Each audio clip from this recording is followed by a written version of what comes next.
So sinabi ni Anthony Edwards na para mag-champion ng Minnesota, pati na rin siya, kailangan niyang talunin si SGA at si Luka. Hindi siya nakaporma sa dalawang player na yun eh. Tinalo ni Luka si Edwards noong 2024 Conference Finals na nakapasok ang Dallas, kalaban naman ang Boston sa NBA Finals noon. Si SGA naman ang best player ng Thunder na hindi rin umubra si Edwards. Parang nakakalimutan ni Edwards si Nikola Jokic at yung Nuggets porket tinalo nila dati ng 2024. May isa pang statement si Anthony Edwards na gagawin niya ang lahat para lang makapag-champion ang Minnesota ngayong taon. Meron kasing isang player ang posibleng makatapat ni Edwards at bawian siya. Ang team ni Mark My Word, si King Kawhi. Based dati kay Edwards, si Kawhi yung isa sa mga player na kapag binabantayan niya, malaki ang pride niya na matalo si King Kawhi.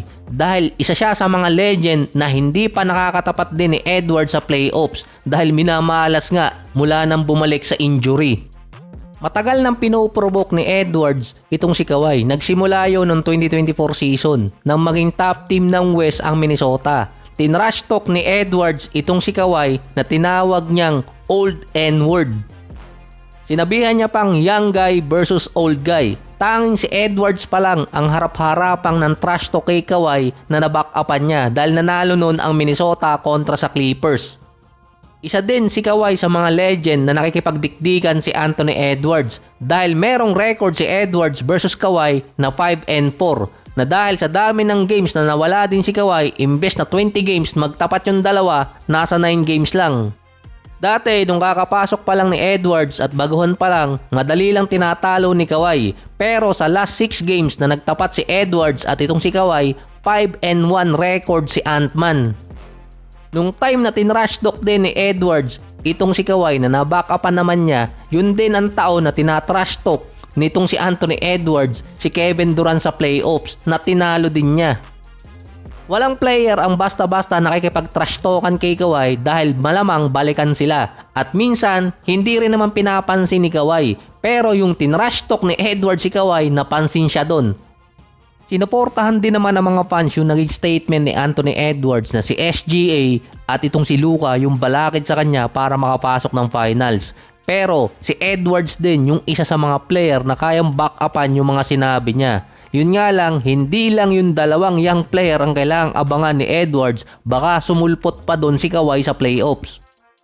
Ang Dallas naman ang isa sa mga team na gagamit ng dalawang big sa starting unit nila or sa lineup nila sa court. Dahil kina Powell, AD, Lively at Gafford. Pero nakakaapekto sa Dallas na si Anthony Davis ang nasa number 4 position na dapat talaga siya ang nilalagay na sentro. Sila din yung isa sa mga team na merong bigger lineup na nakikitang issue doon yung spacing nila na hindi lang sa offense na nagkaroon ng problema si AD at nag-struggle kundi pati sa perimeter defense. Mas mabibilis at merong range ang makakatapat ng isa sa mga big man ng Dallas. Ang isa sa mga posibleng solution doon ng Dallas ay more minutes kay Anthony Davis sa center position kasama si Plug at limited minutes naman si Lively at si Gafford. Isa pa doon kung dadami naman ang mid-range at 3-point shooting ni Anthony Davis kung talaga siya ang nasa power forward position katulad din ng kasabay niyang mga number 4 ngayon.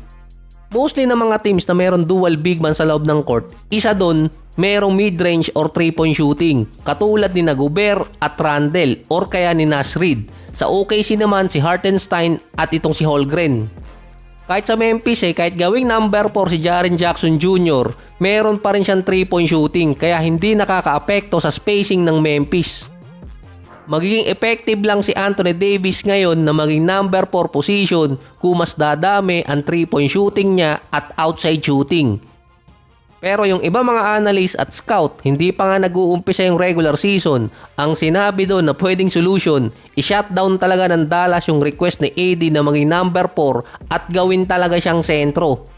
Dahil hindi magmamatch sa system ng Dallas ngayon, kailangan din nilang i-trade yung isa sa mga big man nila. Hindi rin kasi balanse ang Dallas dahil sa dalawang core nila nasa mid-30s na injured pa yung isa.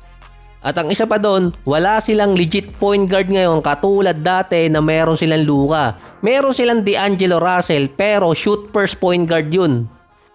Pero in Jason Kidd we trust dahil nangyari na sa kanya yung dati, Kyrie at Luka. Kaso, nung sumunod na taon, dun pala nakapag-adjust yung dalawa. Nung dumating kasi si Kyrie ng 2023 season sa Dallas, hirap manalo yung Mavericks kapag magkasama si Luka at si Kyrie. Na-adjust yun ni Jason Kidd nung sumunod na season. Ngayon naman, dalawang adjustment ang gagawin ni Jason Kidd. Yung isa doon kapag bumalik si Kyrie.